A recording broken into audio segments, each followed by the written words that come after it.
Saya, Letnan Kolonel Marinir Trianto, selaku Kepala KSOP Kelas 2 Palembang, beserta jajaran mengucapkan Selamat Hari Perhubungan Nasional tahun 2021.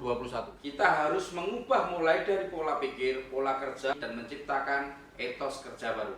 Ayo kita sukseskan Harumnas tahun 2021 dengan sukacita dan penuh semangat. Bergerak, harmonikan Indonesia bersama Sumsel untuk maju.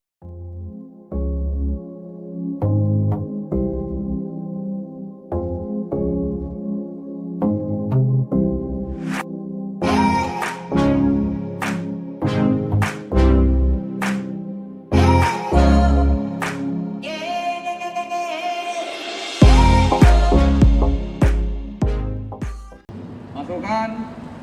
Break.